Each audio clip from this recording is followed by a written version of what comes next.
చెప్తూ ఉంటారు. ఏమి అంటే ఇలాగా వాళ్ళు అవి చాలా టఫ్ అన్నమాట. నిరాకార బ్రహ్మం ఒక ఆకారమే లేదు అంటే బాగా యోగా ఆసనాలు చేస్తూ దాంట్లో లీనమయ్యి ఉండడము అది కొంచెము కష్టము. సో నిరాకార బ్రహ్మానుభూతి పరమాత్మను రెండిటికి దేవాదిదేవుని భగవాన్ అతీతుడని 5వ అధ్యాయంలో తెలియబడేను. మనకి 5వ అధ్యాయంలో తెలుస్తుందన్నమాట. ఏంటి? నిరాకార బ్రహ్మం వేరు, పరమాత్మ తత్వం అనేది వేరు అని. సో దేవదేవుడు సచ్చిదానంద విగ్రహంగా పిలువబడతాడు. అందుకే బ్రహ్మ సంహితలో ఏమంటారు? ఈశ్వర పరమ కృష్ణ సచ్చిదానంద విగ్రహ అనాదిరాదిర్గోవింద సర్వకారణ కారణం అని శ్రీకృష్ణుని గోవిందుడు అని అంటూ సర్వ కారణాలకి కూడా శ్రీకృష్ణుడే కారణము అని చెప్తూ ఉంటారన్నమాట. అతడే ఆది కారణుడు మరియు సచ్చిదానంద విగ్రహం. అంటే నిరాకార బ్రహ్మభూతి దేవదేవుని సత్. నిరాకారం ఏమంటుందంటే నిత్యము సత్యము అంతే, అక్కడి వరకే ఉంటారన్నమాట. అంశపు యొక్క అనుభూతి. కానీ పరమాత్మానుభూతి అతని సచ్చిత్. సత్ అండ్ చిత్ అంటే చిత్తము అంటే ఎల్లప్పుడూ ఎప్పటికీ అని అర్థం. సత్ అంటే సత్యము నిత్యం. ఓకే. సో అంశల అనుభూతి. కానీ దేవాది దేవుడైన శ్రీకృష్ణ దివ్యానుభూతి లక్షణమైన సచ్చిత్ ఆనందము. సో పరమానందం పొందుతాం అన్నమాట ఎప్పుడైతే దేవాది దేవుణ్ణి మనం చూస్తాం. సో దేవాది దేవుడు ఎవరో కాదు, సంపూర్ణ స్వరూపానుభూతి కలుగుతుంది మనకి అని ఇక్కడ చెప్పడం జరుగుతుంది. అల్పబుద్ధులు పరమ సత్యాన్ని నిరాకారంగా భావించుదురు, కానీ నిజానికి భగవానుడు దివ్య పురుషుడు. ఈ విషయం అన్ని వైదిక గ్రంథాల్లోనూ నిర్ధారించబడెను. నిత్యో నిత్యానాం చేతన చేతనాం కఠోపనిషత్తులో ఇలా చెప్పారు. మనమందరము వ్యక్తిగత జీవులమైనట్లుగానే పరమసత్యం కూడా శాశ్వత పురుషుడు. కనుకనే భగవాను అనుభూతి అనగా అతని సంపూర్ణ స్వరూపం యొక్క దివ్య లక్షణాల యొక్క అనుభూతి. సంపూర్ణ తత్వం ఎన్నటికీ నిరాకారము కాబోదు.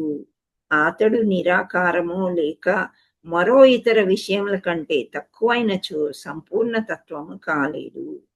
సంపూర్ణ తత్వము మన అనుభూతిలో గల దానిని మరియు మన అనుభూతికి అతీతమైన దానిని కూడా కలిగి ఉండవలెను. లేనిచో అది సంపూర్ణము కాబోదు. సో మనం కొన్ని డిఫెక్ట్స్ ఆఫ్ మ్యాన్ అని మనం చెప్పుకున్నాం కదా. అసంపూర్ణ ఇంద్రియాలని, ఇంకా భ్రాంతి అని, మిస్టేక్స్ చేస్తూ ఉంటాం, చీటింగ్ చేస్తూ ఉంటాం. కానీ భగవంతుడు అట్లా కాదనమాట. సంపూర్ణము, పరిపూర్ణము. సో ఈ సంపూర్ణంగా ఉన్న సంపూర్ణ తత్వం అనేది ఆయన్ని సేవించడంలోనే, ఆ అనుభూతిలోనే మనకి దొరుకుతుంది అని భగవద్గీతలో స్పష్టంగా వివరించారు అని చెప్తున్నారనమాట. నెక్స్ట్ పారాగ్రాఫ్ ఎవరైనా చదవండి. సరోజ మాతాజీ అడ్మిట్ చేసుకోండి. మాతాజీ ఇక్కడి నుంచి అనమాట సంపూర్ణ తత్వం అంటే భగవంతుడు. అవునమ్మా. హరే కృష్ణ మాతాజీ. సంపూర్ణ తత్వం అంటే భగవంతుడు అపారమైన శక్తులను కలిగి ఉన్నాడు. పరాశక్తి వివిధైవ శ్రూయతే. ఏ విధంగా శ్రీకృష్ణుడు వివిధ శక్తులతో పనిచేస్తున్నాడో కూడా భగవద్గీతలో వివరించబడింది. మనము ఉంటున్న ఈ దృశ్య మాస జగత్తు లేదా భౌతిక జగత్తు కూడా పూర్ణమైనదే. ఎందుకంటే సాంఖ్యతత్వానుసారము ఏ 24 తత్వాల ద్వారా ఈ తాత్కాలిక భౌతిక విశ్వము తయారైందో అవన్నీ విశ్వభరణ పోషణలకు అవసరమైన సమస్త వనరులను ఉత్పత్తి చేసే విధంగా పూర్తిగా అమర్చబడ్డాయి. ఈ విషయంలో సరిపడనిది కానీ కొరత కానీ లేనే లేదు. ఈ ప్రదర్శనకు సంపూర్ణ తత్వశక్తి ఇచ్చే ఒక కాల వ్యవధి నిర్ణయించబడింది. ఆ సమయం పూర్తి కాగానే సంపూర్ణ తత్వపు సంపూర్ణ ఏర్పాటుచే ఈ తాత్కాలిక ప్రదర్శనలన్నీ నశించిపోతాయి. సూక్ష్మమైన పూర్ణతత్వాలు అంటే జీవులు పూర్ణతత్వాన్ని అనుభూతం చేసుకోవడానికి సంపూర్ణ సౌకర్యాలు ఉన్నాయి. పూర్ణతత్వపు అపరిపూర్ణ జ్ఞానము కారణంగానే నానా రకాల అసంపూర్ణతలు అనుభూతమవుతాయి. అందుకే భగవద్గీత వేదాల పూర్తి జ్ఞానాన్ని కలిగి ఉన్నది. హరే కృష్ణ మాతాజీ. ధన్యవాద్ ప్రణామ్. ధన్యవాద్ ప్రణామ్. సో ఇక్కడ మనం తెలుసుకుంది ఏంటంటే ఈ పారాగ్రాఫ్ లో అసంపూర్ణము సంపూర్ణము అని అన్నారు కదా. సో సంపూర్ణ తత్వాన్ని దేవాది దేవుడు, అసఖ్యాకములైన శక్తులు, అందరికంటే ఎక్కువ శక్తిమంతుడు ఎవరు అంటే శ్రీకృష్ణ భగవానుడు అని మనం తెలుసుకున్నాం కదా. సో ఆ శక్తులన్నీ కూడా మనం తెలుసుకోవాలి. ఈ విధంగా కృష్ణుడు శక్తులను వినియోగించు విషయం కూడా భగవద్గీతలో వివరిస్తారు అని చెప్తున్నారు అనమాట. సో సంపూర్ణ జ్ఞానం మనకి భగవద్గీత నుండే వస్తుంది. నిరాకార బ్రహ్మంకి భగవంతుడికి తేడా ఏమిటి అని అంటే, నిరాకార బ్రహ్మం అంటే బ్రహ్మ జ్యోతి అంతే. ఆకారం మనకు తెలియదు, ఆయన శక్తులు తెలియదు, ఆయన లీలలు తెలియవు. అలా కానీ అలా ఉండాలంటే చాలా కష్టం. కృష్ణుని మనం సేవించాలంటే ఆయన యొక్క లీలలు, ఆయన యొక్క శక్తులు తెలుసుకుంటేనే కదా అతన్ని ప్రేమించడం మొదలు పెడతాం.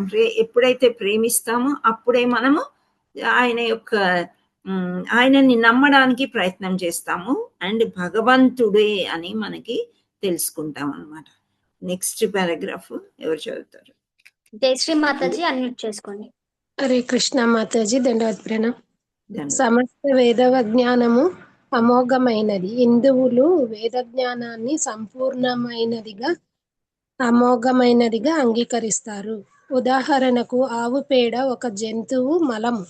ఎవడైనా జంతువు మలాన్ని తాకితే స్మృతి వేద దేశము అనుసరించి పవిత్రుడు కావడానికి స్నానం చేయాలి. కానీ వేదశాస్త్రాలలోనూ ఆవు పేడ పవిత్రీకరణ చేసేందుకుగా భావించబడుతుంది.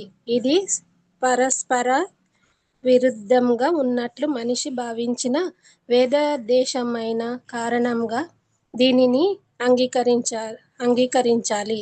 నిజానికి దీనిని అంగీకరించినప్పుడు హరే కృష్ణ మాతాజీ అంగీకరించినప్పుడు ద్వారా అతడు ఎటువంటి పొరపాటు చేయబోడు. ఆవు పేడతో సమస్త క్రిమినాశిని గుణాలు ఉన్నాయని నవీన విజ్ఞాన శాస్త్రంచే నిరూపించబడినవి. అవి సందేహాలు, పొరపాటుకు అతీతమైన కారణంగా వేద జ్ఞానము సంపూర్ణమైనటిది అని అట్టి సమస్త వేదాంసారమే భగవద్గీత. హరే కృష్ణ మాతాజీ. థ్యాంక్ యూ మాతాజీ. హరి బోల్.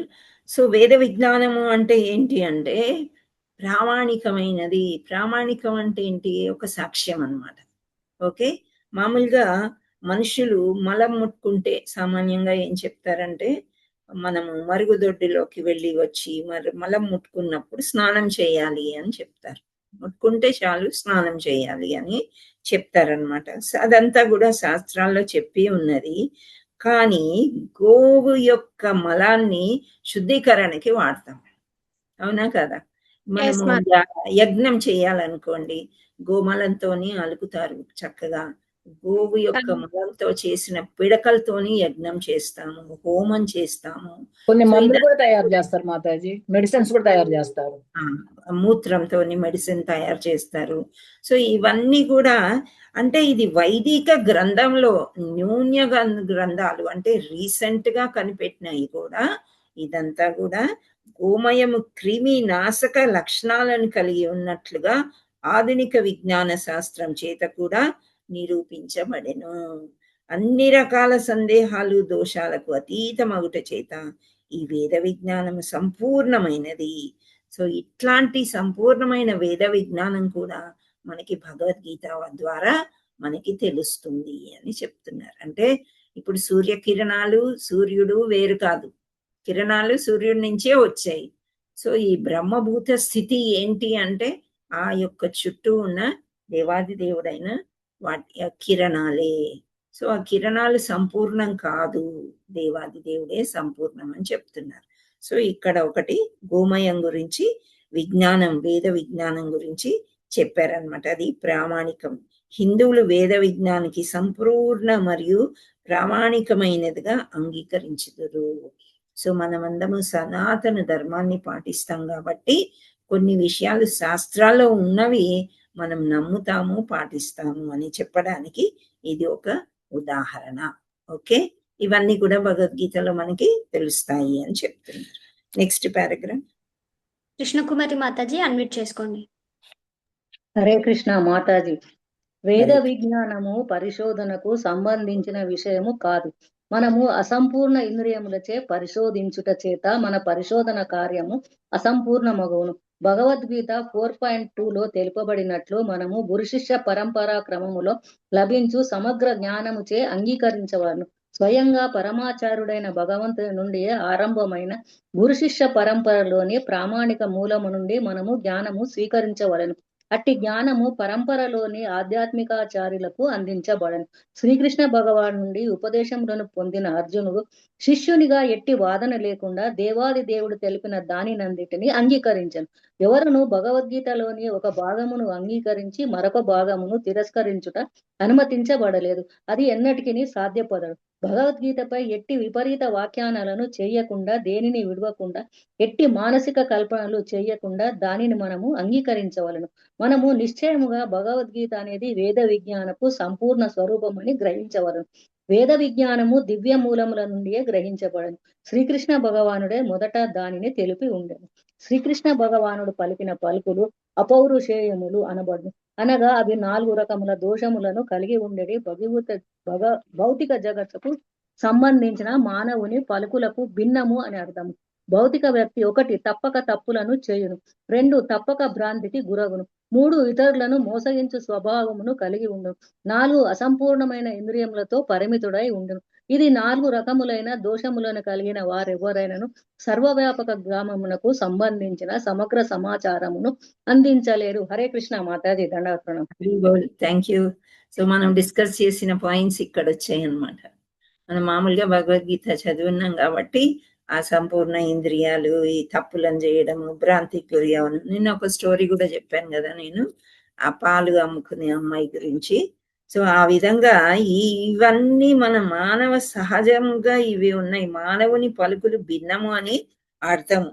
సో ఇక్కడ మనము ఇవన్నీ వదిలేసి, వేదాలని వదిలేసి, ఈ అసంపూర్ణ ఇంద్రియాలతోని, తప్పులు చేయడంతోని, భ్రాంతికి గురయ్యే దాంట్లో, వీటన్నిటిలో ఉండి అండ్ ఇతరులని మోసగించే స్వభావము, ఇవన్నీ 4 రకాల దోషాలు కలిగిన వారు ఎవరైనా సర్వవ్యాపక జ్ఞానాన్ని సంబంధించిన సమగ్ర సమాచారాన్ని అందించలేరు.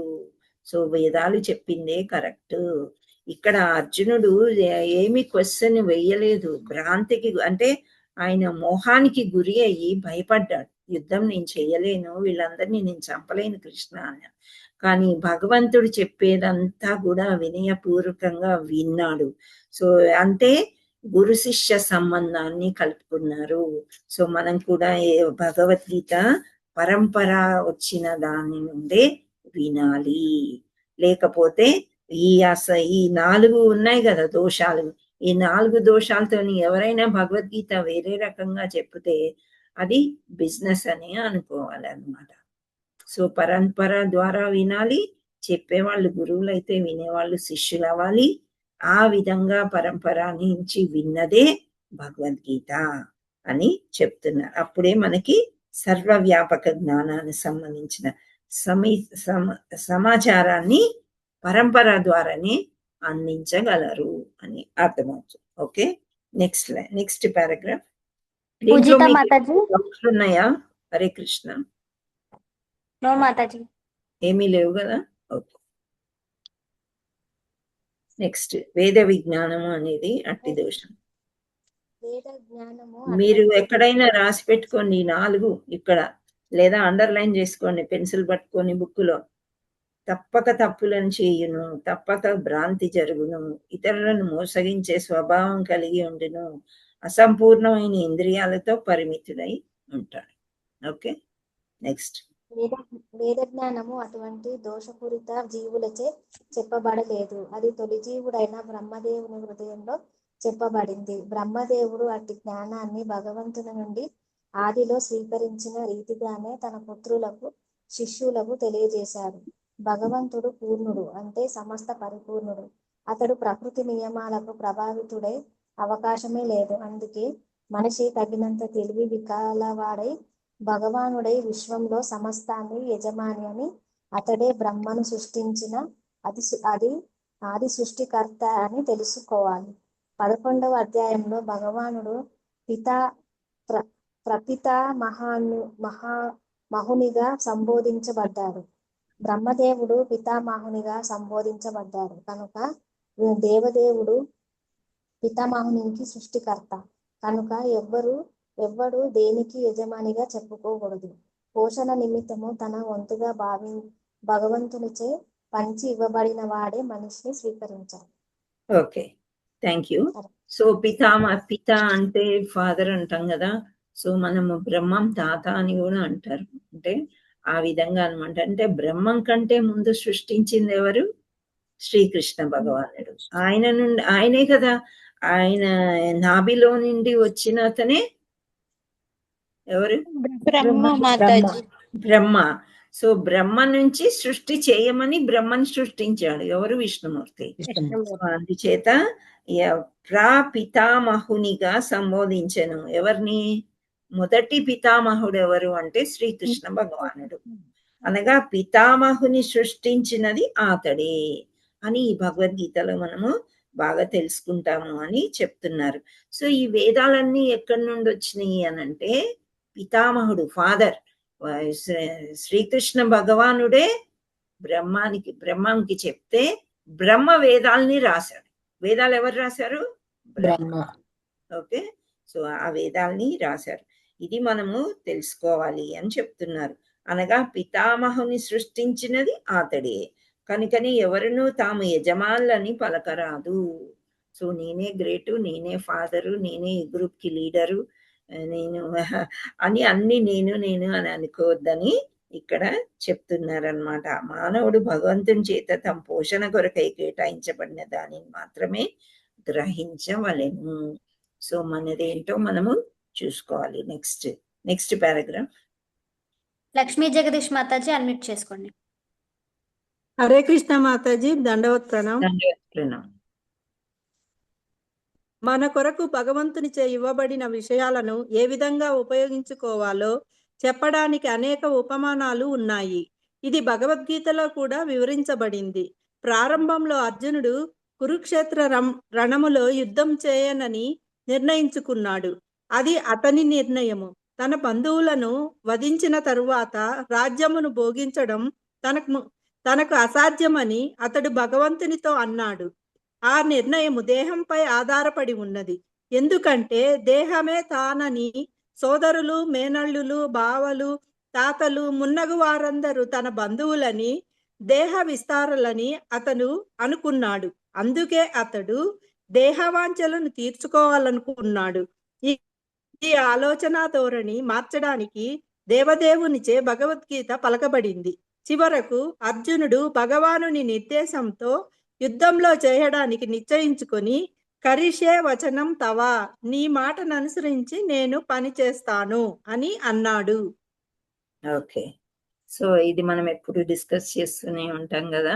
అర్జునుడు భయభ్రాంతుడు అయిపోయాడు అనమాట. ఎందుకు?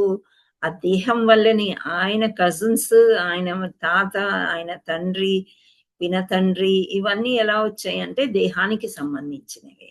సో ఆ దేహానికి సంబంధించినవన్నీ చూసుకుని ఆయన సొంత నిర్ణయం తీసుకున్నాడు. ఇంకా నేను యుద్ధం చేయలేను, వీళ్ళందరినీ చంపే పాపం నేను చెయ్యను కృష్ణ అని భౌతిక దేహవాంఛల్ని తృప్తి పరచదల్చడానికి ఆయన అలా అన్నాడు అనమాట. ఆ తర్వాత భగవద్గీత అయిపోయిన తర్వాత ఆయన అభిప్రాయం ఏమైపోయింది? అర్జునుడిది ఏమైంది? మారిపోయింది. వెరీ గుడ్, మారిపోయింది అనమాట. చివరికి అర్జునుడు భగవంతుడి నిర్దేశానుసారం యుద్ధం చేస్తానని నిర్ణయించుకున్నాడు. కరిష్యే వచనం తవా అంటే నీ వచనాలను అనుసరించితే వర్తింతును అని పలికాడు అనమాట. అంటే భగవద్గీత మొత్తం విన్న తర్వాత అర్జునుడు మారిపోయాడు. అర్జునుడు గృహస్థుడు, సన్యాసి కాదు. అయినప్పటికీ కృష్ణుడు బావ ప్లస్ ఫ్రెండ్ అవన్నీ వదిలేసి, ఆ రిలేషన్ వదిలేశాడు. వదిలేసి నీవు నాకు గురువు, నేను నీ శిష్యుడను, నీవెలా చెప్తే నేను అలా చేస్తాను అని యుద్ధం చేయడానికి మనసుని మార్చుకున్నాడు అనమాట. ఓకే, సో మనం కూడా ఇప్పుడు ఏదైనా ప్రాబ్లం వస్తే పడిపోతాం, వద్దులే అని we'll give up. Give up అంటే ఏంటి అర్థము? వద్దు అని నిర్ణయం చేసుకుంటాం. వద్దు ఈ పని, సపోజ్ గుడికి వెళ్దాం అనుకుంటాం మనం. ఓకే, అది ఎవరు నిర్ణయించుకున్నారు? మనమే నిర్ణయించుకున్నామని మనం అనుకుంటాం. దేవుడు రప్పించుకోవాలంటే నీకు జ్వరం వచ్చినా, నీకు జలుబు చేసినా, దగ్గు వచ్చినా, ఏమొచ్చినా గుడికి రప్పించుకోవాలని అనుకుంటే తప్పకుండా వెళ్తాం, పరిగెత్తుకుంటూ కాళ్ళు ముందుకు వెళ్ళిపోతుంది. కానీ ఒక్కోసారి చాలా బద్దకిస్తాం. ఏంటి అంటే మనం దేహాన్నే అనుకుంటాం, లేదు ఇప్పుడు గుడికి వెళ్ళొస్తే నేను నిజంగా సిక్ అయిపోతాను, నేను వెళ్ళలేను అని నిర్ణయించుకుంటాం. కానీ ఇంతలోకే మళ్ళీ మనం భగవద్గీత తలుచుకున్నాం అనుకోండి, మన మనస్సు మారుతుంది. అలాగే స్టడీస్ విషయంలోకి వస్తే, నేను డాక్టర్ చదవలేను, నేను ఇంజనీరింగ్ చదవలేను, నేను బీకామ్ చదవలేను, ఇంకా చాలు ఇక్కడ వరకు, నేను అంతకంటే ఎక్కువ ముందుకు వెళ్ళలేను అని మనంతటా మనమే నిర్ణయించుకుంటాం. కానీ ఒక్కొక్క సమయంలో అలా అనుకున్న వాళ్ళు కూడా ముందుకెళ్ళి మేధావులు అవుతూ ఉంటారు. ఇవన్నీ ఎందుకు జరుగుతున్న? నిర్ణయాల మార్పు ఎప్పుడు జరుగుతుంది? మంచి నిర్ణయాలకు ఎప్పుడు వస్తామంటే భగవద్గీత చదివితే అని ఇక్కడ ఈ పారాగ్రాఫ్ మనకి చెప్తుంది. అర్జునుడు అలా చేశాడు కాబట్టి మనం కూడా ఏదైనా డిఫికల్టీస్ వచ్చినప్పుడు భగవద్గీత తీసుకుని చదవాలన్నమాట. చదివితే ఎక్కడో ఒక దగ్గర మనకి ఆన్సర్ లభిస్తుంది అని అంటారు. మహాత్మా గాంధీ అలాగే చేసేవాడంట. భగవద్గీత ఆయన చాలా ఉద్యమకారుడు కదా, స్వతంత్రాన్ని తీసుకొచ్చారు మన భారతదేశానికి. సో ఆయనకు ప్రాబ్లం వచ్చినప్పుడు భగవద్గీత ఓపెన్ చేసి చూసుకుంటే ఆన్సర్ కనిపించేదంట. చాలా మంది చెప్తారు, మీరు కూడా ట్రై చేయండి. ఓకే, సో ఇక్కడ అర్జునుడికి మంచి ఆన్సర్ దొరికింది. కృష్ణుణ్ణి గురువుగా చేసుకుని యుద్ధం చేశాడు. నెక్స్ట్ బబితా మాతాజీ అన్మ్యూట్ చేసుకోండి. హరే కృష్ణ మాతాజీ, దండవత్ ప్రణామం మాతాజీ. ఈ ప్రపంచంలో మానవులు సునక నూకరాలుగా మాట్లాడుకోవడానికి లేరు. వారు తెలివి కలవారై మానవ జన్మ ప్రాధాన్యాన్ని అర్థం చేసుకుని సాధారణ జంతువులలాగా పనిచేయడానికి నిరాకరించాలి. మానవుడు తన జీవిత లక్ష్యాన్ని గుర్తించాలి. ఈ నిర్దేశము సమస్త వేద సారస్వతములో ఇవ్వబడింది. ఇక వాటి సారం భగవద్గీతలో ఇవ్వబడింది. వైదిక సాహిత్యము మానవుల కొరకే ఉద్దేశించబడింది గాని జంతువుల కొరకు కాదు. జంతువులు ఇతర జంతువులను చంపవచ్చును, వాటికి పాపం అనే ప్రశ్నే ఉండదు. కానీ ఒక మనిషి అనపరాని నాలుకను సంతుష్టపరుచుకోవడానికి ఒక జంతువును చంపితే ప్రకృతి నియమాలను భంగపరిచిన వాడవుతాడు. వివిధ ప్రకృతి గుణాలను బట్టి 3 రకాల కర్మలు ఉంటాయని భగవద్గీతలో స్పష్టంగా చెప్పబడింది. అవే సత్వగుణ కర్మలు, రజోగుణ కర్మలు, తమోగుణ కర్మలు. అదేవిధంగా సత్వగుణ ఆహారము, రజోగుణ ఆహారము, తమోగుణ ఆహారము అనే 3 రకాల ఆహారాలు కూడా ఉన్నాయి. ఇవన్నీ స్పష్టంగా వివరించబడ్డాయి. భగవద్గీత ఉపదేశాలను మనము సక్రమంగా ఉపయోగించుకుంటే మన జీవితము పవిత్రమవుతుంది. చిట్ట చివరకు మనము ఈ భౌతిక ఆకాశానికి అతీతంగా ఉన్నట్టి గమ్యాన్ని చేరుకోగలుగుతాము. యద్గత్వాన నివర్తంతే తద్ధామ పరమం మమ. హరే కృష్ణ మాతాజీ, thank you so much. So ఇక్కడ ఈ పారాగ్రాఫ్ లో ఏం చెప్తున్నారంటే, మనకి మానవ జన్మ ఏంటి? ఇప్పుడు మనం ఇక్కడ భగవద్గీత చదువుతూ కూర్చున్నాం. కుక్కలు కానీ పిల్లులు కానీ ఇంకే జీవులైనా భగవంతుడి యొక్క గ్రంథాలని చదవమంటే అవి చదువుతాయా? వాటికి మనం చెప్పినా అర్థం అవుతుందా? లేదు. అటువంటి మెదడు ఇవ్వలేదు భగవంతుడు. మానవ జన్మే అన్నిటికంటే ఎక్కువ శ్రేష్టమైన జన్మ అన్నమాట. మనకి అర్థం అవుతుంది. అర్థమై మన గమ్యస్థానం ఏంటి అని మనం తెలుసుకునేదే భగవద్గీత నుండి మనకి సారాంశం వస్తుందన్నమాట. సో మనం మాట్లాడుకునేటప్పుడు ఏది చేసినా కానీ ఎలా మాట్లాడాలి, ఎలా ఉండాలి. మనము ఎవరైనా నెమ్మదిగా మాట్లాడినప్పుడు గట్టిగా అరిచామనుకోండి, సో కుక్కతో పోలుస్తారనమాట.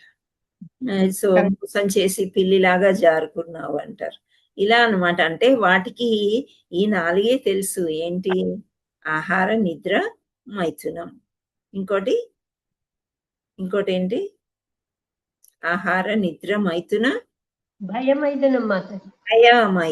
భయం అంటే పారిపోవడం కానీ లేదా ఇంకా వాళ్ళని వాళ్ళు రక్షించుకోవడం అన్నమాట. సో ఈ 4 వాటికి తెలుసు. జ్ఞానాన్ని ఎలా సంపాదించుకోవాలి అనే వాటికి తెలియదన్నమాట. అందుచేత ఇక్కడ ఏం చెప్తున్నారంటే భగవద్గీతలో వాటి సారమంతా, మనము వైదిక గ్రంథాల సారమంతా మానవుల కొరకు ఉద్దేశించి భగవంతుడు పలికాడు. వేదాలు చాలా ఉన్నాయి, ఉపనిషత్తులు ఉన్నాయి, వేదాలు ఉన్నాయి, గ్రంథాలు ఉన్నాయి. అన్ని మనం చదవలేము, మన ఆయుష్ సరిపోదు, మన జ్ఞానం కూడా సరిపోదు. అందుచేత భగవంతుడు వాటన్నిటినీ కలిపి ఒక సమ్మరీ లాగా చేసి భగవద్గీతని మనకి అందించారు అని చెప్తున్నారు. సో ఇంకొక విషయం ఏం చెప్పారంటే ఈ త్రిగుణ వలయాలు, త్రిగుణాలు ఉన్నాయి. ఏంటి ఆ త్రిగుణాలు అని అంటే ఏంటి? ఆ 3 సత్వగుణము, సత్వగుణం, రజోగుణం, తమోగుణం. సో వీటికి తగ్గ ఆహారాలు కూడా చెప్పారు కదా. సత్వగుణంలో సాత్విక ఆహారము, సాత్విక ఆహారము, రజోగుణంలో తామస ఆహారము, రజోగుణంలో రాజసిక ఆహారము, రాజసిక మసాలాలు, కారము ఇవి ఎక్కువ ఉంటాయి అన్నమాట. అండ్ నెక్స్ట్ తామస ఆహారం అంటే కుళ్ళినవి అవి. సో ఇలా అది తినేదాన్ని బట్టి మన వాక్కు కూడా ఆ విధంగా పలుకుతుంది అనమాట. సో రజోగుణ కర్మలు అంటే ఏంటి, తమోగుణ కర్మలు అంటే ఏంటి, సత్వగుణ కర్మలు అంటే ఏంటి, ఈ 3 రకాల ఆహారాల గురించి ఇవన్నీ భగవద్గీతలో స్పష్టంగా వివరణ జరుగుతుంది అని ఈ పారాగ్రాఫ్ లో చెప్పడం ఉందన్నమాట. సో ఇవన్నీ మనుషులే ఎందుకు నేర్చుకోవాలి, వాట్ ఈస్ ద డెస్టినేషన్ అంటే చివర ఏంటి అని అడిగితే చివరకు మనము ఈ భౌతికాకాశానికి అతీతమై గమ్యస్థానాన్ని చేరుకోగలము. మన గమ్యస్థానం ఏంటి?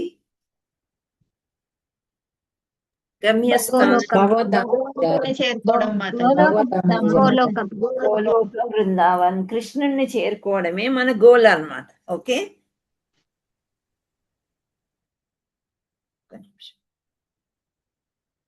సో అది మనకి, కానీ అదే జంతువులకి తెలియదన్నమాట. వాళ్ళకి ఏదో తిని పడుకోవడము అంతవరకే వాటికి తెలుస్తుంది. సో యద్గత్వాన నివర్తంతే తద్ధామ పరమం మమ. మన గమ్యస్థానము ఏంటి అంటే చివరకు మనం భౌతిక ఆకాశానికి అతీతంగా, అంటే భౌతికంగా ఉండే వాటికి అతీతంగా మనము భగవంతుడిని చేరుకోగలగడమే మనది. ఇక్కడ సునకాలు, మార్జాలాలు అన్నారు. సునకాలు అంటే కుక్కలు, మార్జాలం అంటే పిల్లి.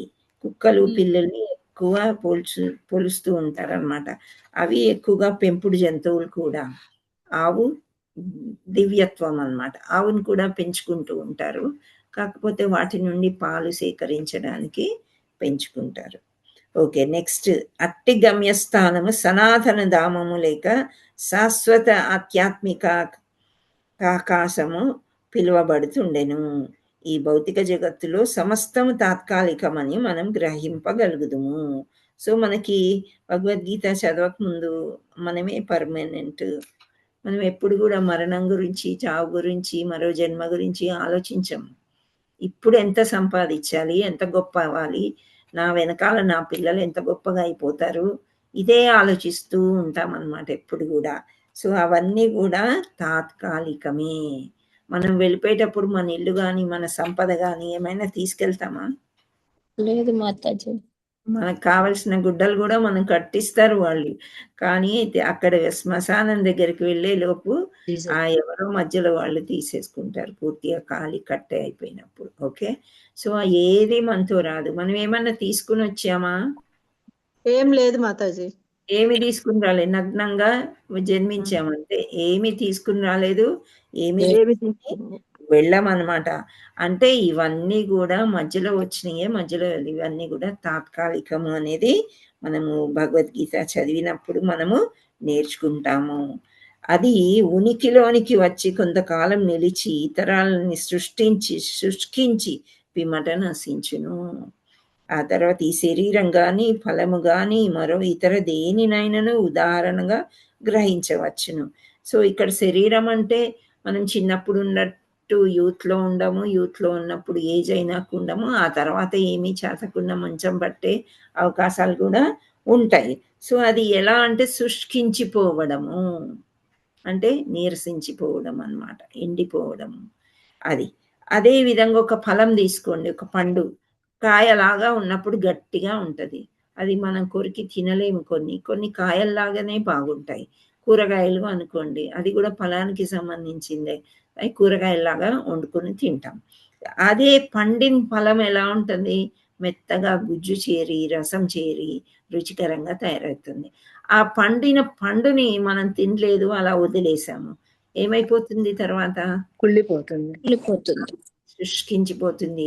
ఆ యొక్క ఫలం ఏదైతే ఉందో దాంట్లో ఉండేదంతా గింజలు తీసేసుకొని, గింజలు దృఢంగా తయారయ్యి మరో జన్మ అంటే మళ్ళీ మొక్కలు రావడానికి ఆ గింజలు ఉపయోగపడతాయి.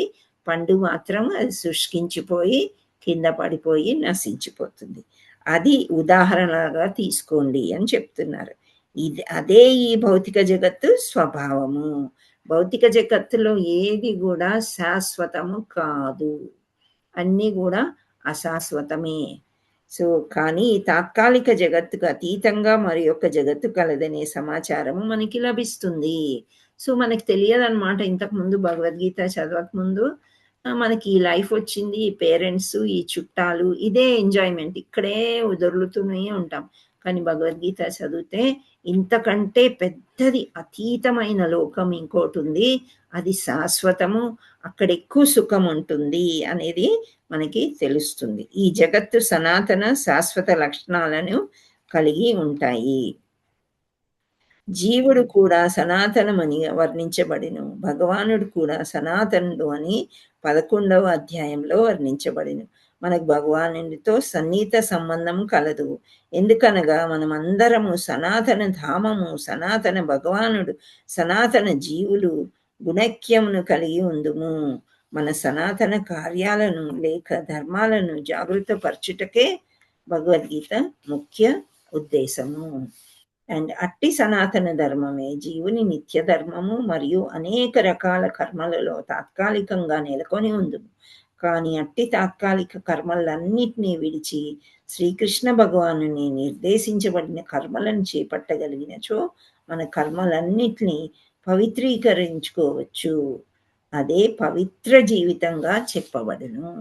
సో మనం భగవద్గీత చదవకపోతే మన నార్మల్ లైఫ్ ఇదే అనుకొని అలాగే ఉంటాం, నూతులో కప్పలాగా అనమాట. బయటకు వస్తేనే ఆ కప్పకు తెలుస్తుంది, ఓహో ఇదా ప్రపంచము, నేను ఇంత రోజు చిన్న నూతిలో ఉన్నాను, సముద్రం అంటే ఇలా ఉంటుందా, దీంట్లో పక్షులు వస్తాయా, ఇందులో పాములు ఉంటాయా, ఇందులో మొక్కలు ఉంటాయా అని అవన్నీ తెలుసుకుంటుంది.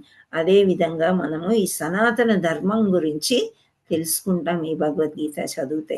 లేకపోతే మన కుటుంబ వ్యవస్థలో భౌతికంగా ఏదో అదే కరెక్ట్ అని మనం అనుకుని అలాగే ఉండిపోతాము. మనం పవిత్రీకరణ, మనం వచ్చిందే భగవద్ధామం గురించి అని మనకు తెలియదు. ఇప్పుడు భగవద్గీత చదివినంతనే మనకు తెలిసి మనము కొంత పవిత్రీకరణ అంటే శుద్ధీకరణ జరుగుతుంది. ఇది మనకు శుద్ధీకరణ జరగాల్సిందేనా, లేకపోతే అలా జీవితం అలా ఉండిపోవడమే మంచిదా?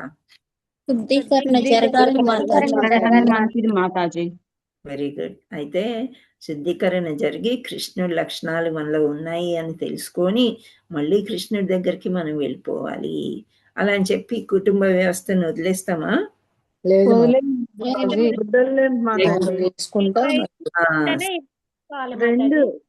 అన్నిట్లో కృష్ణాని సెంటర్ చేస్తూ ఉండాలి అని భగవద్గీత మనకి నేర్పిస్తుంది. అదే సనాతన ధర్మం. మన ధర్మాన్ని పాటించడమే సనాతన ధర్మం, హిందూ యొక్క ధర్మం అని ఇక్కడ చెప్తున్నారు. So next Anuradha Mataji unmute చేసుకోండి. హరే కృష్ణ మాతాజీ. ఏ చాప్టర్ మాతాజీ? హరే కృష్ణ మాతాజీ. ఇది చాప్టర్ కాదు, మీరు రోజు రావట్లేదా? నేను మధ్యలో వస్తున్నాను మాతాజీ, అంతకే తెలియదు. ఎప్పుడో ఒకసారి వస్తున్నారు. వస్తున్నా కానీ క్లాస్ స్టార్ట్ అయిన తర్వాత రావట్లేదు, మధ్యలో వస్తున్నాను. ఓకే, మనం హరే కృష్ణ మాతాజీ. ఉపోద్ఘాతం చదువుకుంటున్నాం మాతాజీ, స్టార్టింగ్ పేజెస్. హరే అంటే కృష్ణ. ఎందుకు చదవాలి, ఎలా చదవాలి, అందులో ఏముంది, ఇంట్రడక్షన్ మనం ఎప్పుడు చదువుకోం కదా. అవును మాతాజీ. ధర్మక్షేత్రే కురుక్షేత్రే అని స్టార్ట్ చేస్తాం, అక్కడికెళ్ళి స్టార్ట్ చేస్తాం. ఇందులో ప్రపాదులు వారు ఏం చెప్పారు అనేది చదువుదామని చదువుతున్నాను. ఓకే, ఓకే మాతాజీ. Thank you. థ్యాంక్ యూ మాతాజీ. హరే కృష్ణ మాతాజీ. దండోత్ ప్రణామం. దండవత్వం. భగవానుడు మరియు అతని దివ్య ధామము కూడా సనాతనములే, జీవులు కూడా సనాతనులే. జీవులు సనాతన ధామమునందు భగవాను సాంగత్యం నుండుటయే మానవ జీవితపు పరిపూర్ణత్వము కాగలదు. జీవులు తన సంతానమైనందున భగవానుడు వారి పట్ల మిక్కిలి దయను కలిగి ఉండును. కనుకనే సర్వయోనీషు అహం బీజ ప్రదహ పిత, సర్వులకు నేనే తండ్రిని అని భగవానుడు భగవద్గీత 14.4 యందు ప్రకటిస్తున్నాడు. వారి వివిధ కర్మలను అనుసరించి జీవులు వివిధ రకములుగా ఉన్నప్పటికీ తాను వారందరికీ జనకుడునని భగవానుడు చెప్పుచున్నాడు. కనుకనే పతితులైన ఈ బద్ధ జీవులనందరినీ సనాతన ధామమునకు తిరిగి రప్పించుట కొరకై అతడు అవతరించుచుండును. తద్వారా సనాతనులైన జీవులు భగవాను నిత్య సాంగత్యమున తమ నిత్యమైన సనాతన స్థానములను తిరిగి పొందగలుగుదురు. ఈ విధముగా బద్ధజీవులను ఉద్ధరించుట కొరకై భగవానుడు స్వయముగా వివిధ అవతారములలో అవతరించును, లేక తన అంతరంగిక సేవకులను పుత్రులుగాను అనుచరులుగాను ఆచార్యులుగాను ఈ భువికి పంపుచుండును. హరి బోల్. హరే కృష్ణ మాతాజీ. థ్యాంక్ యూ మాతాజీ. హరే కృష్ణ. సో ఇక్కడ భగవంతుడు ఏం చేస్తాడు, ఇక్కడ ఏం చెప్పాడు, అహం బీజ ప్రదహ పితామహ సర్వ యోనేషు అంటే జీవులందరికీ ప్రతి ఏ యోనిలో అయినా పర్వాలేదు. ఎన్ని జీవులు ఉన్నాయి, మనం ఎన్ని జీవులు అని చెప్తున్నాము? 84 జీవరాశులు. ఇన్ని రాసులు వాళ్ళకి వీళ్ళందరికీ కూడా జీవాన్ని ఇచ్చేదే భగవంతుడు. భగవంతుడే అందరికీ పితామహుడు, తండ్రి అని చెప్తున్నాడు. ఇక్కడ 14వ అధ్యాయంలో చెప్పారంట. మనం ఇంట్రడక్షన్ చదువుతున్నాం కాబట్టి ఓకే, 14.4లో ఇలా చెప్తున్నారు. మనం ఆ చాప్టర్కి వచ్చినప్పుడు అప్పుడు మనకి అర్థమవుతుంది. అండ్ భగవంతుడికి తెలుసు అనమాట ఎప్పుడు ప్రతి యుగంలో వస్తాను అని చెప్తాడు కదా. ఆ శ్లోకం గుర్తుందా మీకు? పవిత్రానాయ సాధువు వినాశాయ ధర్మ సంస్థాపనార్థాయ సంభవామి యుగే. సో ఎక్కడైతే సత్పురుషుల్ని ఎవరైనా కష్టపెడుతున్నారో వాళ్ళ కోసం నేను యుగం యుగంలో వస్తూనే ఉంటాను అని చెప్తున్నారు. సో అందుకనే ఆయన రకరకాలుగా అవతారాలు ఎత్తడమే కాకుండా ఆచార్యులుగాను పుత్రులుగాను లేకపోతే అనుచరులుగాను వీళ్ళందరినీ కూడా మళ్ళీ ఈ భూమి మీదకి తీసుకొస్తూ ఉంటాడు శ్రీకృష్ణుడు అని ఇక్కడ చెప్పటం జరిగిందనమాట. ఓకే, సో ఈ భూమికి పంపుతుండును. ఒక ఉదాహరణ ఏమన్నా చెప్పగలరా? శ్రీకృష్ణుడితో పాటు ఎవరు వస్తారు ఇక్కడికి?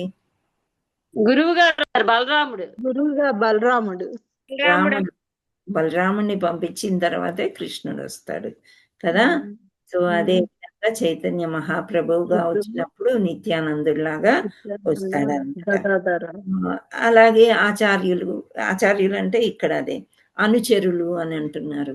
సో మళ్ళీ కూడా కృష్ణుడితో పాటు ఆయనకి సహాయంగా అందరినీ పట్టుకొస్తూ ఉంటారు అన్నమాట. సో ఎందుకు? ఈ సనాతన ధర్మాన్ని స్థాపించడానికి, సనాతన ధర్మాన్ని నిలబెట్టడానికి, మనని మళ్ళీ రిటర్న్ ధామ్కి తీసుకెళ్ళడానికి అవన్నీ కూడా శ్రీకృష్ణుడే చేస్తున్నాడని మనకి ఎక్కడ అర్థమవుతుంది? భగవద్గీత 14వ చాప్టర్లో అర్థమవుతుంది అని ఇక్కడ ఇంట్రడక్షన్లో చెప్తున్నారు. Okay, next paragraph. ఉమామాతాజీ అన్మ్యూట్ చేసుకోండి.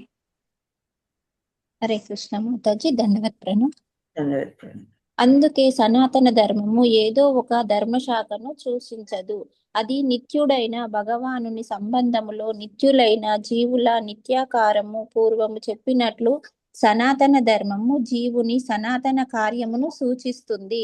సనాతన అనే పదమును శ్రీపాద రామానుజాచార్యులు ఆది గాని అంతము గాని లేదని అని వివరించారు. కనుక సనాతన ధర్మము గురించి మాట్లాడినప్పుడు మనము శ్రీపాద రామానుజాచార్యుల ప్రామాణికతను ఆధారము చేసుకొని ఆది గాని అంతము గాని లేనిదిగా తీసుకోవాలి. హరిబోల్. సో ఇక్కడ మనకి సనాతన ధర్మం అంటే ఏంటి అని ఎవరైనా అడగవచ్చు. దానికి ఆది లేదు, అంతం కూడా లేదు. ఎప్పుడు మొదలైందో తెలియదు, అంతం కూడా లేదన్నమాట.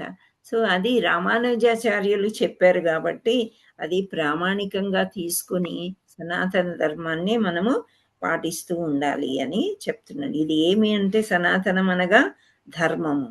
ఆ ధర్మము నిత్యుడై పరమపురుషుని సంబంధంలో నిత్యులైన జీవితాల యొక్క నిత్య కార్యము ఎప్పటికీ ఉంటుంది. సత్ చిత్ ఆనందము. సత్ అంటే సత్యము, చిత్ అంటే ఎల్లప్పుడూ, eternal, always. There is no birth and there is no death అన్నమాట. ఓకే, సో అది ఎప్పుడు పుట్టింది అంటే మనం చెప్పలేము. 19వ శతాబ్దము, 20వ, అవన్నీ ఏమి చెప్పలేము. ఎప్పుడు వచ్చిందో మనకు తెలియదు. అంతం కూడా లేనిది ఈ సనాతన ధర్మం అని ఎవరు చెప్పారు? నొక్కి పలుకుతున్నారు Ramanujacharya. Okay, so next paragraph.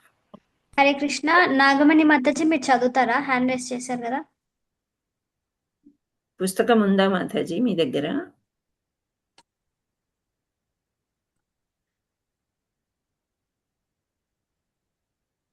Religion అనే ఆంగ్ల పదము సనాతన ధర్మానికి కొద్దిగా భిన్నమైనది. రిలిజియన్ అను పదము మత విశ్వాసం అను భావనను సూచించును.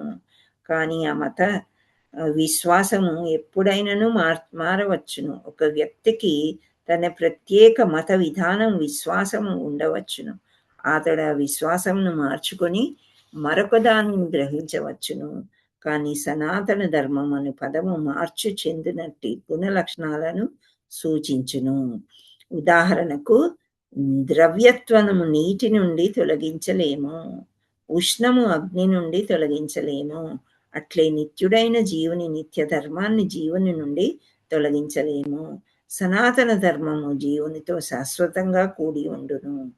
కనుకనే సనాతన ధర్మాన్ని గూర్చి చెప్పినప్పుడు మనము శ్రీపాద రామానుజాచార్యుల ప్రామాణికతను ఆధారం చేసుకొని దానిని అది అంతము లేనిదిగా అంగీకరించవలెను. అది ఆది అంతాలు లేనట్టిది, ఒక ప్రత్యేక శాఖకు సంబంధించింది కాదు. ఎందుకనగా అది ఎటువంటి హద్దులచే పరిమితం కాబోదు.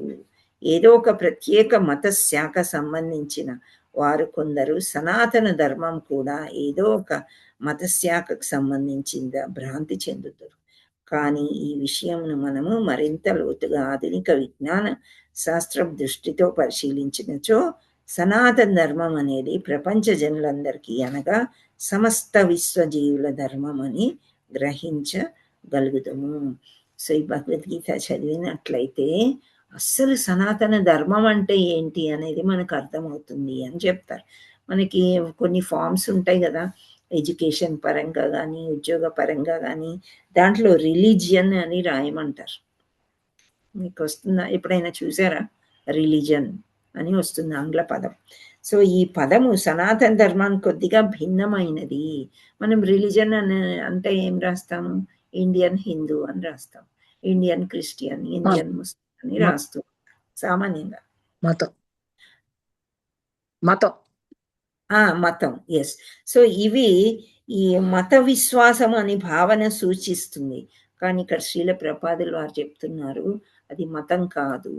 ఈ సనాతనం అనేది ఎప్పుడు పుట్టిందో ఎప్పుడు అంతమవుతుందో మనకు తెలియదు. ముస్లిమ్స్ కానీ క్రిస్టియన్స్ కానీ అందరూ కూడా సనాతన ధర్మంలోనికే వస్తారు. ఆ విశ్వాసాన్ని కొందరు మార్చుకొని దాన్ని గ్రహించలేకపోతున్నారు అని ఇక్కడ చెప్తూ ఉన్నారు. సో రామానుజాచార్యులు ప్రామాణిక ఆధారంగా చేసుకొని దానిని అంతం లేనిగా అంగీకరించారు. సో ఆది లేదు, అంతం లేదు. సో ప్రత్యేక శాఖ సంబంధించింది కాదు. ఓకే, సో ఇవన్నీ కూడా మనకి భగవద్గీత చదివితే మనకి తెలుస్తుంది అన్నమాట. ఇప్పుడు మనకి ఎంతోమంది ఆచార్యులు ఉన్నారు. వీళ్ళని మనం చూసినట్లయితే హిందూ ధర్మంలో వాళ్ళకి అసలు తెలుగు రాదు, సనాతన ధర్మంలో కాదు అని మనం చెప్పలేము. వాళ్ళు సనాతన ధర్మం కాబట్టే వాళ్ళు ఆచార్యులు అయ్యారు. సంస్కృత్ చదువుకున్నారు, నేర్చుకున్నారు. అయితే వాళ్ళు క్రిస్టియన్స్, మాంసాహారులు అన్నీ ఉండేవి వాళ్ళకి పాశ్చాత్య దేశాల్లో. కానీ శ్రీల ప్రభుపాదుల వారు వర్ణాశ్రమ పద్ధతి ఏదైతే భగవద్గీతలో కృష్ణుడు చెప్పాడో ఆ విధంగా చూసి వేదాలు చదవగలే వాళ్ళందరినీ కూడా బ్రాహ్మణికల్ ఇనిషియేషన్ వాళ్ళకి ఇచ్చి, ఆ తర్వాత ఫస్ట్ ఇనిషియేషన్ ఇచ్చి వాళ్ళనందరినీ బ్రాహ్మలుగా తీర్చిదిద్దారనమాట. అది ఒక ఉదాహరణలాగా నేను చెప్తున్నాను. ఏంటి అంటే ఈ సనాతన ధర్మం అనేది ప్రపంచ జనులందరికీ, సమస్త జీవులకు ధర్మం అని గ్రహించాలి. ఎప్పుడు భగవద్గీత చదివితేనే మనకు ఆ నాలెడ్జ్ వస్తుంది అని చెప్తున్నారు. అదర్వైజ్ మనము మన క్యాస్ట్ సిస్టమ్ అని అవి మనకి ఏదైతే తెలుసో అదే మాట్లాడుతూ ఉంటాం అన్నమాట.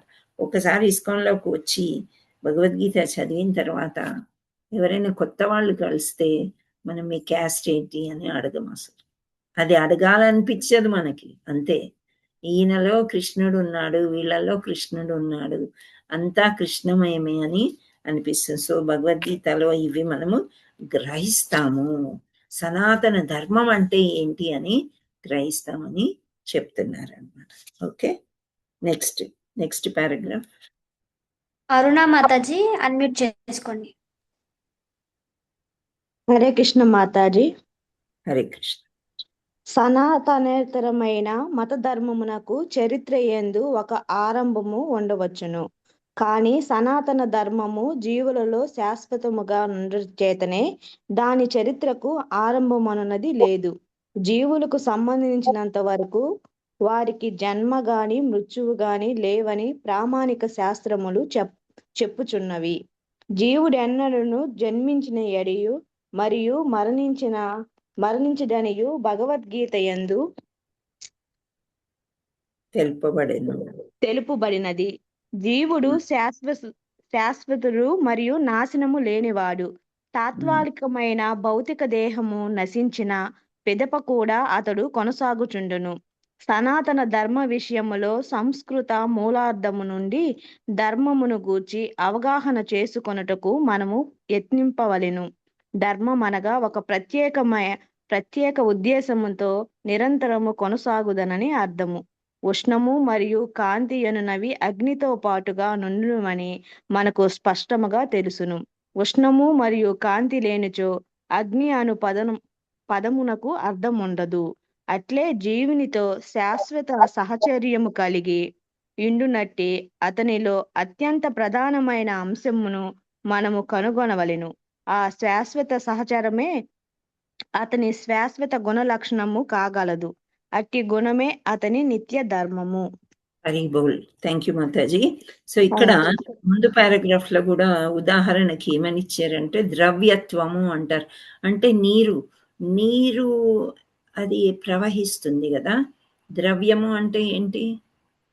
లిక్విడ్, ఇంగ్లీష్ లో లిక్విడ్ అనొచ్చు. ఓకే, ఇప్పుడు సాలిడ్ ఇది ఉంది కదా, నా చేతిలో పెన్సిల్ ఉంది ఫర్ ఎగ్జాంపుల్, ఇది సాలిడ్ అన్నమాట.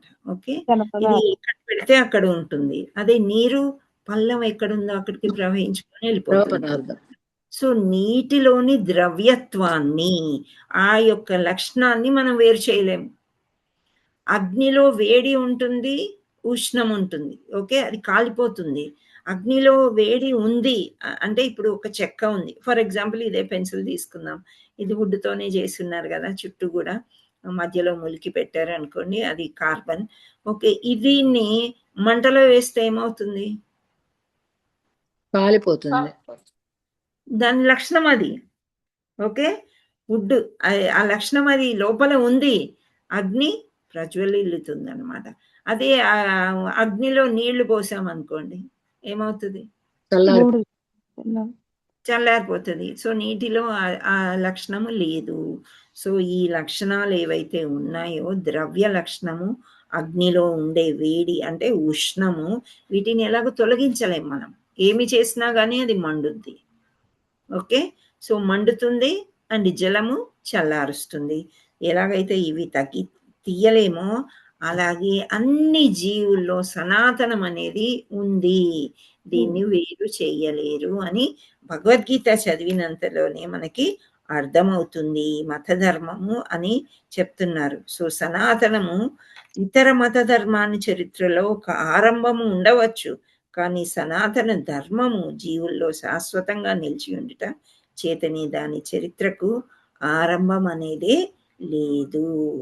సో అన్ని జీవుల్లో ఇది ఉంది అని చెప్తున్నారు. నెక్స్ట్, ఒక ప్రత్యేక ఉద్దేశంతో నిరంతరం కొనసాగునట్టుదని అర్థము. ఉష్ణము మరియు కాంతి అనేవి అగ్నితో పాటు నిలిచి ఉంటుంది. మనకు స్పష్టంగా తెలుసు, ఉష్ణము మరియు కాంతి లేనిచో అగ్ని అనే పదానికి అర్థం ఉండదు. అట్లే జీవునితో శాశ్వత సాచర్యం కలిగి ఉండినటువంటి అతనిలో అత్యంత ప్రధానమైన అంశం మనము కనుగొనవలెను. అట్టి శాశ్వత సాచర్యమే అతని శాశ్వత గుణ లక్షణము కాగలదు. అట్టి గుణమే అతని నిత్య ధర్మము.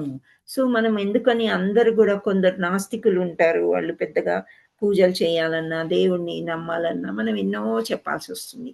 అంటే ప్రతి ఒక్కరిలో సనాతన ధర్మం ఉందని ఇక్కడ చెప్తున్నారు. భగవద్గీత ప్రకారం ఏంటి అంటే చెప్పుకుంటే అది నిద్రావస్థలో ఉంటుందన్నమాట. అన్ని జీవుల్లో నిద్రావస్థలో ఉంటే ఇక్కడ భగవద్గీత చదివినప్పుడు మేల్కొంటుంది. ఈ సనాతన ధర్మం అర్థం చేసుకోవాలంటే మేల్కొంటుంది అనమాట. మేల్కొన్నప్పుడు మనకి ఈ ధర్మం అంటే ఏంటి, పునర్జన్మ అంటే ఏంటి, ఇక్కడ ఎంత చక్కగా చెప్తున్నారు. ఏంటి, ఈ నిత్యుడు శాశ్వతుడు ఏంటది? జీవుడు. జీవుడు అంటే ఆత్మ, నిత్యమైనది. ఈ గుడ్డలు మార్చుకున్నట్లు దేహాన్ని మార్చుకుంటుంది, కానీ ఒక దేహం నుండి ఇంకో దేహానికి వెళ్తూ వెళ్తూ వెళ్తూ ఎప్పటికీ ఉంటుంది. ఎప్పుడు పుట్టిందో తెలియదు. ఆ మరణం అనేదే లేదు ఆత్మకి, జీవుడికి, జీవాత్మ. ఓకే, సో అది శాశ్వతము అని మనం ఎప్పుడు తెలుసుకుంటాము? భగవద్గీత చదివితేనే మనకి అర్థమవుతుందన్నమాట అని చెప్తున్నారు. సో అట్టి శాశ్వత సాచర్యమే అతని శాశ్వత గుణ లక్షణాలు కాగలదు. అట్టి గుణమే అతని నిత్య ధర్మము. Okay, next paragraph. ఈ పారాగ్రాఫ్ చదివి ఆపుదాం. సరోజ మాతాజీ అడ్మిట్ చేసుకోండి. జీవుల నిజస్వరూపము. హరే కృష్ణ మాత. ఇది కదా మాత చదవాల్సింది. ప్రతి జీవుని నిజస్వరూపము గురించి సనాతన గోస్వామి అడిగినప్పుడు శ్రీ చైతన్య మహాప్రభువు సమాధానాన్ని ఇస్తూ భగవంతునికి సేవ చేయడమే జీవుని స్వరూపమని, అంటే సహజ స్థితి అని సమాధానం ఇచ్చారు. శ్రీ చైతన్యుల మాటను విశ్లేషణ చేస్తే ప్రతి జీవుడు వేరొక జీవుని సేవించడంలోనే నిరంతరము నెలకొని ఉన్నాడని మనకు సులభంగా కనిపిస్తుంది. ఒక జీవుడు వివిధ హోదాలలో ఇతర జీవులను సేవిస్తున్నాడు. ఆ విధంగా చేస్తూ జీవుడు జీవితాన్ని అనుభవిస్తాడు. సేవకులు తమ యజమానిని సేవించినట్లుగా అల్ప జంతువులు మానవులను సేవిస్తారు. నీ అనేవాడు ఏ అనేవాడు బి అనే యజమానిని సేవిస్తాడు. బి అనేవాడు సి అనే యజమానిని సేవిస్తాడు. సి అనే వ్యక్తి డి అనే వాడిని సేవిస్తూ ఇలా సాగుతుంది. ఈ పరిస్థితుల్లో మనకు ఒక స్నేహితుడు వేరొక స్నేహితుడిని సేవిస్తున్నట్లు, తల్లి కుమారుని సేవిస్తున్నట్లు, భార్య భర్తను సేవిస్తున్నట్లు, భర్త భార్యను సేవిస్తున్నట్లు ఇలా ఎన్నో మనకు కనిపిస్తాయి. ఇలాగే మనము అన్వేషిస్తూ పోతే జీవుల సమాజంలో సేవా కార్యానికి మినహాయింపే లేదని కనిపిస్తుంది. రాజకీయ నాయకులు తన సేవా సామర్థ్యము గురించి ప్రజలకు నమ్మకం కలిగించడానికే ఎన్నికల ప్రకటన పత్రం చూపిస్తాడు.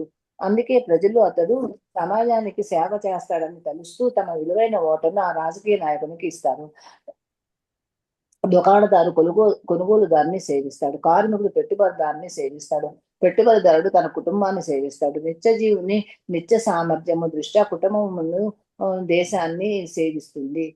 ఈ ప్రకారం ఇతర జీవుల సేవ నుండి ఏ జీవుడు మినహాయింపు పొందలేదని మనము చూడవచ్చును. అందుకే సేవ అనేది జీవుని శాశ్వత జోడని, సేవ చేయడమే జీవుని నిత్య ధర్మం అని మనము భద్రంగా నిర్ణయించవచ్చును. హరే కృష్ణ మాతాజీ. ధన్యవాద ప్రణామం. హరి బోల్. థ్యాంక్ యూ మాతాజీ. సో ఇక్కడ ఎంత బాగా ఉంది. మనము ఎప్పుడైనా యజమాని అని చెప్పుకోవడానికి గర్వపడుతూ ఉంటాం, కానీ సేవకులు అని చెప్పుకోవడానికి మనకి ఏదో నామోషంగా ఉంటుంది కదా. మా చుట్టే చాలా మంది సేవకులు ఉన్నారు అన్న ఫీలింగ్ లో కూడా మనం ఉంటూ ఉంటాం. కానీ ఇక్కడ శ్రీ చైతన్య మహాప్రభు చాలా బాగా వర్ణించి చెప్పారు అని చెప్తున్నారు. అంటే ప్రతి ఒక్కరము కూడా ఎవరికొకరికి సేవకులు అన్నమాట. యజమాని అనుకుంటాడు నేను తెస్తేనే నేనే యజమాని, వీళ్ళందరూ నా జీతము లేకపోతే నా బిజినెస్ నేను తెచ్చే డబ్బుల వల్లే నా కుటుంబం నిలబడుతుంది, నేను ఇంతమందిని పని వాళ్ళని నేను చూసుకుంటున్నానని ఆయన అనుకుంటాడు. కానీ ఆయన కూడా ఎక్కడ ఎవరిని సేవిస్తున్నాడు? ఏదో ఒక బిజినెస్ లో ఒక బాస్ ని తృప్తిపరచో, జాబ్ లో తృప్తిపరచో ఆయన సేవించడం మూలనే ఇది దొరుకుతుంది. సో ఇక్కడంతా కూడా ఇప్పుడు బిడ్డ పుట్టగానే వాళ్ళంతా పని వాళ్ళు చేసుకోలేరు శిశువు. సో భార్య గాని భర్త గాని ఆ శిశువుని కేర్ తీసుకోవడంలో ఒక సేవ చేయడమే కదా, తల్లి గాని సహజంగా ఉండిపోయింది అనమాట. ఈ సేవా గుణం అనేది ఎలాగైతే సనాతనము జీర్ణించుకుపోయిందో ఈ సేవా గుణం అనేది కూడా పూర్తిగా జీర్ణించుకుపోయి అందులోనే ఆ జీవి అంటే ఆత్మతోనే ఉంటుంది ఈ లక్షణం అని చెప్తున్నారనమాట. ఇక్కడ ఒక ఉదాహరణ రాజకీయవేత్తలది కూడా ఇచ్చారు.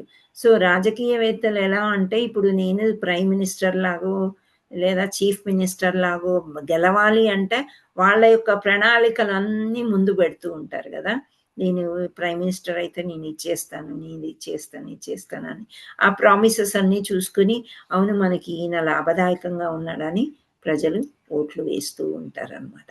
అంటే ఆయన సేవ చేస్తాను అని ఆ సేవలను మనం అందుకోవాలని ఆ విధంగా ప్రతి ఒక్కరు కూడా ఒక జీవి ఇంకో జీవికి ఎప్పుడు సేవ చేయటం అనేది జరుగుతూ ఉంటుంది అని ఇక్కడ మినహాయింపబడలేదనే విషయాన్ని మనము గమనించవచ్చు. ఎక్కడ గమనిస్తాము? భగవద్గీత చదివితే మనకి అర్థమవుతుంది. కనుకనే సేవ జీవుని నిత్య సాహచర్యం అని మనము నిర్ధారించవచ్చును. సహచర్యము సింబయాసిస్ అంటారు ఇంగ్లీష్లో. అంటే ఏంటి? ఒకరి మీద ఒకరు ఆధారపడటం అనమాట. సేవ లేకుండా ఎవ్వరూ ఉండలేరు. తనని తానైనా సేవించుకోవాలి, అంతేనా కాదా? ఎవరైనా అట్లా ఇండిపెండెంట్గా నేను ఏ పని చెయ్యను, నేను అందరితో పనులు చేయించుకుంటాను అనుకొని ఎక్కడైనా ఉన్నారా? ఉదాహరణ ఎవరుండరు. మనమైనా కుక్ చేసుకోవాలి కదా, పోయి తెచ్చుకోవాలి కూరగాయలు కానీ వెచ్చాలు కానీ. సో ఇవన్నీ కూడా ఏంటి అంటే అది ఒక నిత్య ధర్మము అని చెప్తున్నారు. రెగ్యులర్గా జరిగేది అది, కానీ అది మనకు అర్థం కాక అలా అనుకుంటాము. సో నిత్య జీవితము ఇది ఇక్కడ సేవించడమే నిత్య ధర్మము. So servant of servants of servants అని అంటారు కదా. సో రాధారాణి యొక్క సహచరులందరూ కూడా రాధారాణి సేవకులము అని అంటారు. మేము కూడా మన ఆచార్యులు చెప్పిన విధంగా పాటించడం వాళ్ళ యొక్క సేవకులము. ప్రతి ఒక్కరు కూడా ఒకరికొకరికి సేవకులని శ్రీ చైతన్య మహాప్రభు అంత మంచి మాట చెప్పారని ముందుకి భగవద్గీత చదివితే అర్థమవుతుంది అని ఇక్కడ వరకు చెప్పుకున్నాము. ఇక్కడ స్టాప్ చేద్దాము. మనము రేపు ఆదివారం సెలవు ఉంటుంది. ఇంకా కొన్ని పేజీలు ఉన్నాయి. మీరందరూ ఇంట్రెస్ట్గా వింటున్నారా?